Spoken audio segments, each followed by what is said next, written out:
하나님이 허락하신 오늘 하루의 시간 속에서 하나님의 마음을 알아가길 원합니다. 말씀으로 우리의 삶을 비춰보길 원합니다. 다 함께 사도신경으로 우리의 신앙을 고백하겠습니다. 전능하사 천지를 만드신 하나님 아버지를 내가 믿사오며 그 외아들 우리 주 예수 그리스도를 믿사오니 이는 성령으로 잉태하사 동정녀 마리아에게 나시고 본디오 빌라도에게 고난을 받으사 십자가에 못 박혀 죽으시고 장사한 지 사흘 만에 죽은 자 가운데서 다시 살아나시며 하늘에 오르사 전능하신 하나님 우편에 앉아 계시다가 저리로서 산자와 죽은 자를 심판하러 오시리라. 성령을 믿사오며 거룩한 공회와 성도가 서로 교통하는 것과 죄를 사하여 주시는 것과 몸이 다시 사는 것과 영원히 사는 것을 믿사옵나이다. 아멘.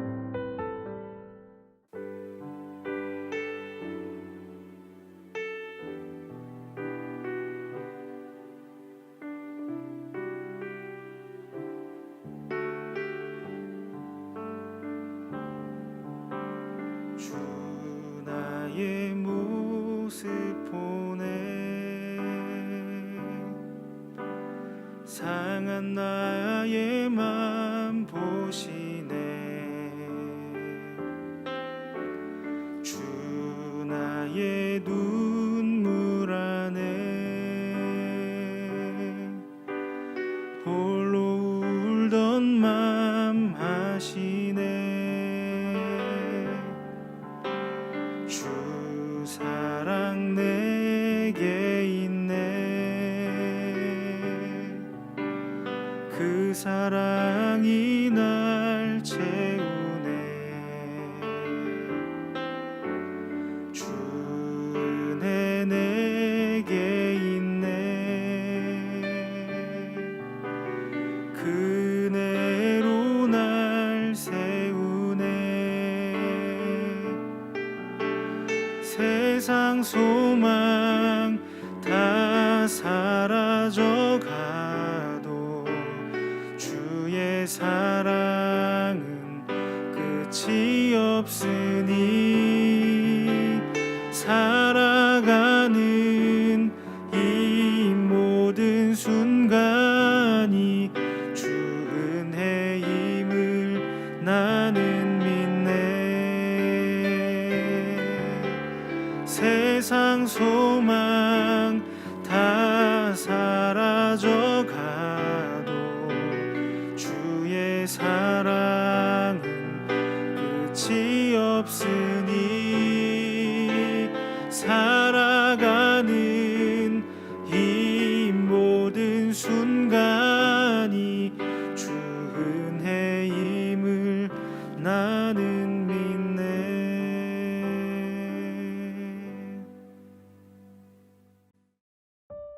오늘 우리가 함께 나눌 말씀은 예레미야 7장 1절부터 15절 말씀입니다.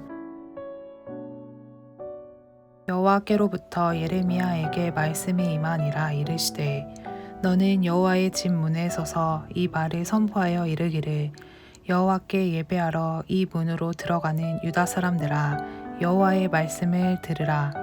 만군의 여호와 이스라엘의 하나님께서 이와 같이 말씀하시되 너희 길과 행위를 바르게 하라. 그리하면 내가 너희로 이곳에 살게 하리라. 너희는 이것이 여호와의 성전이라 여호와의 성전이라 여호와의 성전이라 하는 거짓말을 믿지 말라. 너희가 만일 길과 행위를 참으로 바르게 하여 이웃들 사이에 정의를 행하며 이방인과 고아와 가부를 압제하지 아니하며 무죄한 자의 피를 이곳에서 흘리지 아니하며 다른 신들 뒤를 따라 화를 자초하지 아니하면 내가 너희를 이곳에 살게 하리니 곧 너희 조상에게 영원 무궁토록 준 땅이니라. 보라, 너희가 무익한 거짓말을 의존하는도다. 너희가 도둑질하며 살인하며 간음하며 거짓 맹세하며 바알에게 분향하며 너희가 알지 못하는 다른 신들을 따르면서 내 이름으로 일컬음을 받는 이 집에 들어와서 내 앞에 서서 말하기를 우리가 구원을 얻었나이다 하느냐. 이는 이 모든 가증한 일을 행하려 함이로다. 내 이름으로 일컬음을 받는 이 집이 너희 눈에는 도둑의 소굴로 보이느냐. 보라, 나 곧 내가 그것을 보았노라. 여호와의 말씀이니라. 너희는 내가 처음으로 내 이름을 둔 처소실로에 가서 내 백성 이스라엘의 악에 대하여 내가 어떻게 행하였는지를 보라. 여호와의 말씀이니라. 이제 너희가 그 모든 일을 행하였으며 내가 너희에게 말하되 새벽부터 부지런히 말하여도 듣지 아니하였고 너희를 불러도 대답하지 아니하였느니라. 그러므로 내가 실로의 행함같이 너희가 신뢰하는 바 내 이름으로 일컬음을 받는 이 집 곧 너희와 너희 조상들에게 준 이곳에 행하겠고 내가 너희 모든 형제 곧 에브라임 온 자손을 쫓아낸 것 같이 내 앞에서 너희를 쫓아내리라 하셨다 할지니라. 아멘. 반갑습니다. 오늘 예레미야 7장 1절부터 15절까지를 중심으로 도전이라는 주제의 말씀을 함께 나누겠습니다. 우리가 어제 말씀을 기억하시겠지만 어제 본문에서 너희가 유향과 향품을 먼 곳에서 가져와서 나에게 번제를 한다고 하는데 나는 너희의 희생 제물을 달게 여기지 않는다 이렇게 하셨습니다. 6장 20절이었습니다. 시바에서 유향과 먼 곳에서 향품을 내게로 가져오면 어찌임이냐. 나는 그들의 번제를 받지 아니하며 그들의 희생 제물을 달게 여기지 않노라. 하나님께서는 그들의 희생 제물을 받지 않는다고 하시는데 왜 받지 않는다고 하신 걸까요? 눈에 보이는 어떤 형식적인 종교 행위들을 했다고 해서 그게 고백이 될 수 없는 거다 말씀을 드렸죠. 하나님께서는 우리의 중심을 우리 삶 전체를 받기를 원하시는 건데 단지 우리가 한두 가지의 율법적인 규칙을 잘 지켰다고 해서 그러므로 나는 더 이상 할 일이 없다. 나는 할 일 다 했다라고 생각하는 것은 분명하게 틀린 생각이라는 겁니다. 동시에 그렇다면 중심을 보신다는 건데 그러면 형식이 뭐가 필요하냐? 나는 중심을 드릴 거다. 라고 생각하는 사람들이 있는데 그것도 자기 자신에게 속고 있는 거라고 말씀을 드렸죠. 사람의 말에 진심이 담기지 않습니다. 나는 너를 사랑해. 꼭 생일 선물 해야 되는 거야? 꼭 돌봐줘야 사랑하는 거야? 너에게 도움을 주어야 사랑하는 거야? 네, 그건 사랑하지 않는 겁니다. 하나님과의 관계도 똑같습니다. 형식만으로 또는 말만으로 그런 것에는 우리의 중심이 담기지가 않는 것이죠. 어제 그것을 말씀을 하셨다면 오늘은 거기서 조금 더 깊이 들어가야 되는데 그래서 아예 더 분명하고도 구체적인 말씀을 주십니다. 2절입니다. 너는 여호와의 집 문에 서서 이 말을 선포하여 이르기를 여호와께 예배하러 이 문으로 들어가는 유다 사람들아 여호와의 말씀을 들으라. 예배하러 이 문으로 들어가는 사람들아 너희는 들어라 이렇게 시작을 하시죠. 그러면서 너희의 행위를 보라 이렇게 말씀하십니다. 5절부터인데요. 너희가 만일 길과 행위를 참으로 바르게 하여 이웃들 사이에 정의를 행하며 이방인과 고아와 과부를 압제하지 아니하며 무죄한 자의 피를 이곳에서 흘리지 아니하며 다른 신들을 뒤를 따라 화를 자초하지 아니하면 내가 너희를 이곳에 살게 하리니 곧 너희 조상에게 영원 무궁토록 준 땅이니라. 그러니까 이웃들 사이에 정의를 행하고 이방인과 고아와 과부를 돌아보라 이렇게 말씀을 하십니다. 그렇게 보면 하나님을 사랑한다는 것, 하나님을 섬긴다는 게 마치 사회의 정의를 실현하고 사회적인 약자를 돌아보는 것처럼 생각이 드는 것도 사실입니다. 근데 우리가 이 부분을 잘 생각해야 되는데 사회적인 약자를 돌아보는 것과 하나님을 사랑하는 것 사이에 과연 어떤 직접적인 관계가 있는 걸까 하는 겁니다. 이 분명한 관계에 대해서 잘 알지 못하면 우리는 단순하게 사회적 약자를 돌아보는 것이 하나님을 사랑하는 것처럼 그렇게 새로운 또 하나의 율법이 만들어지는 그런 결과를 가져오게 됩니다. 실제로 그런 오해가 이미 만연해 있는 것도 사실입니다. 그래서 두 명이 다툰다고 할 때 언제나 대부분 약자의 편을 듭니다. 그게 하나님의 뜻이라고 생각하는 거죠. 그렇게 하는 것이 하나님이 요구하신 거다. 하나님의 마음이다. 근데 성경을 보면 오히려 그렇게 하지 말라고 말씀을 하십니다. 그게 율법입니다. 레위기 19장 15절을 보면 너희는 재판할 때 불의를 행하지 말며 가난한 자의 편을 들지 말고 세력 있는 자라고 두둔하지 말고 공의로 사람을 재판하라. 이렇게 되어 있습니다. 이렇게 질문하는 거죠. 불의가 뭐냐? 그러면서 세력이 있다고 그의 편을 들어주는 게 불의다. 근데 동시에 그것만 불의가 아니고 완전히 반대의 경우도 불의다. 가난하다고 해서 그의 편을 들어주는 것, 그것도 똑같은 불의다. 그러므로 그렇게 하지 마라. 이렇게 말씀을 하신다는 겁니다. 그렇게 보면 오늘 본문에 대한 조금은 다른 견해를 우리에게 준다고 할 수 있습니다. 오늘 본문과 대치되는 것으로 보이지 않습니까? 오늘 본문에는 이방인과 과부를 돌아보라 이렇게 하시면서 율법에서는 왜 가난한 자, 약한 자라고 해서 무작정 그들의 편을 들어주면 안 된다라고 말씀을 하시냐는 겁니다. 도대체 하나님을 사랑하는 것과 사회의 정의를 실현하고 사회적인 약자를 돌아보는 것 사이에 어떤 관련이 있는지 생각하지 않았기 때문에 지금 만연해 있는 그런 일들이 일어나는 겁니다. 하나님께서 이방인, 고아, 과부를 압제하지 말고 돌아보라 라고 말씀하신 것은 말 그대로 그런 신분의 사람들, 그런 위치의 사람들을 돌보라고 말하는 게 아닙니다. 그래서 이 부분에 대해서 룻기 나누면서도 말씀을 드렸는데요. 그 시대는 지금 시대와 완전히 다르다. 그래서 고아 또는 과부 이런 식의 단어로서 접근하는 건 잘못하는 거다라고 말씀을 수차례 드렸는데 오늘 본문이 그렇습니다. 무슨 말인가 하면 오늘 본문은 하나님의 뜻은 그들을 돌보는 것이다 라고 말씀하시는 게 아니라는 겁니다. 그들을 돌봐야 되는데 그 이유가 뭐냐면 그것이 신의 성품, 하나님의 성품에 참여하는 것이기 때문이다 라는 겁니다. 이거는 성경 전체, 특별히 구약과 율법을 풀 때 굉장히 중요한 열쇠가 됩니다. 이 개념이 없이 그냥 무작정 율법으로 들어가면 그래서 자꾸만 틀리게 되는 겁니다. 그래서 고아와 과부를 돌보라 그랬죠. 근데 고아와 과부를 돌보라고 한 게 아니라니까요. 이 부분을 잘 이해해야 됩니다.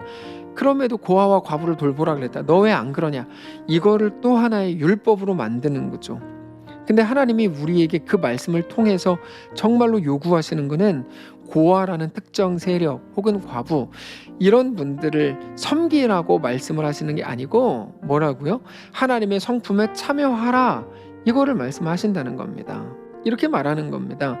하나님이 누구신지 아느냐? 하나님은 이런 분이다. 너희는 하나님의 백성이다. 그 하나님을 믿고 하나님의 성품에 참여하고 특별히 자신감을 가지고 하나님의 성품에 참여해라. 하나님이 하시는 그 일을 너희도 행하라. 이렇게 말씀을 하시는 겁니다. 그게 그 땅에서 살아보라 라고 하신 하나님의 요구다. 7절이죠. 내가 너희를 이곳에 살게 하리니 곧 너희 조상에게 영원 무궁토록 준 땅이니라. 다시 말해서 우리가 그 단어에 갇히지 말아야 하되 그 단어 혹은 그 명령을 주신 하나님의 뜻, 하나님의 성품이 무엇인지 깨달아 이 시대에 맞게 지난 주일에 말씀을 드렸는데 우리에게 말씀이 주어집니다. 텍스트가 주어져요. 근데 우리 각자의 상황은 다 다르거든요.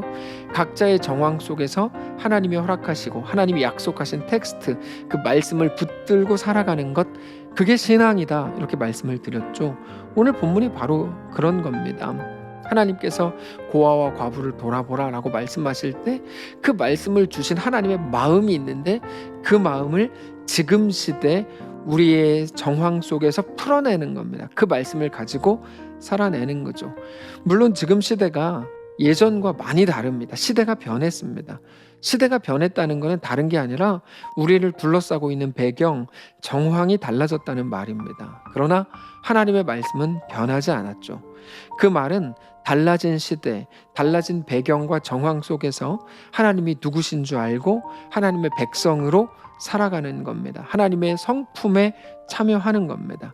우리는 각자 다른 환경, 다른 상황 속에 삽니다. 근데 2000년 전 혹은 4000년 전에 있었던 단어, 그거를 가지고 지금 이 시대에도 똑같이 해야 된다? 그거는 맞는 말이 아닌 거죠. 텍스트는 가만히 있는데 컨텍스트가 바뀌었으니까요. 우리 정황 속에서 하나님의 말씀을 가지고 살아내는 것이 우리에게 요구된 신앙 현실이라는 겁니다. 사랑하는 성도 여러분, 우리 각자에게 있는 상황이 다 다른데요. 각자의 자리에서 하나님의 성품에 참여하시기 바랍니다. 하나님의 성품에 참여하라는 것은 하나님의 귀한 도전입니다. 도전이라는 말은 너 그럴 수 있겠어? 오케이, 너 그럴 수 있다. 그렇게 한번 해봐 라는 의미다 라고 말씀을 드리는 겁니다. 우리는 자주 그럴 수 없다고 생각합니다. 지금 내 코가 석자다. 내가 지금 누구를 돌보라고? 나에겐 여유도 없고 그럴 상황도 안 된다. 내가 그런 상황이 되면 그때 그렇게 하겠다 라고 생각하는지도 모릅니다. 근데 우리가 그런 상황에 있기 때문에 그게 도전이 되는 겁니다. 너무나 쉽고 누구나 할 수 있는 상황이라면 하나님의 말씀이 도전이 되지 않아요. 그러나 매우 힘겹고 또는 할 수 없을 것 같은 상황이기 때문에 도전이 되는 거고, 하나님은 매 순간 우리 상황 속에서 하나님의 말씀으로 우리를 도전하시는 겁니다. 우리가 하나님의 백성이라면 이 땅이 전부가 아니라는 사실을 안다면 우리의 후원자, 조력자, 주인, 우리의 왕이 오직 우리 하나님이시라는 것을 안다면, 사랑하는 성도 여러분, 오늘 우리의 삶의 현실 속에서 하나님의 성품에 참여하실 수 있기를 바랍니다. 그래서 또 다른 핑계, 내 주변엔 고아가 없어요, 과부가 없어요, 그거는 핑계가 될 수 없는 겁니다. 그들에 대한 하나님의 말씀이 아니고 우리에게 대한 하나님의 말씀인데, 각자 있는 그곳에서 너 하나님의 사람아, 하나님의 성품에 참여하라, 바로 이 도전이기 때문입니다. 절에 가서 예수천당 불신지옥 외치라는 거 아닙니다. 하나님의 성품에 참여하라는 겁니다. 오늘 이 말씀을 기억하면서 우리 현실이 하나님의 성품에 참여하는 그 무대가 되는 귀한 오늘이시기를 바랍니다. 한번 기도하겠습니다. 살아계신 하나님, 오늘 우리에게 하루를 허락하셨고 우리에게 말씀을 또한 주셨습니다. 우리 각자의 상황과 정황이 다 다르지만 그 속에서 하나님 요구하시고 도전하시는 주의 성품에 참여할 수 있겠는가? 그 앞에 온전히 엎드리며 하나님 앞에 하나님이 허락하신 시간 속에서 하나님 주신 말씀을 따라 살아가는 귀한 우리의 오늘이 될 수 있도록 인도하여 주옵소서. 각자의 삶에 여전히 힘겹고 어려워하고 곤고함이 있는 성도들, 주님 찾아가셔서 그들을 위로하시고 하나님의 놀라운 은혜가 그들의 삶에 넘쳐나도록 붙들어 주시옵소서. 오늘 우리의 하나님 되어 주시기를 소원하며 살아계신 예수님의 이름으로 기도합니다. 아멘. 사랑하는 성도 여러분, 하나님께서 오늘 하루를 우리에게 또 허락하셨습니다. 오늘 말씀을 붙드시고 각자의 상황이 다 다르지만 그곳에서 말씀을 붙든 자로 하나님의 성품에 참여하는, 그 도전에 응하는 귀한 오늘 되시기를 주님 이름으로 축복합니다.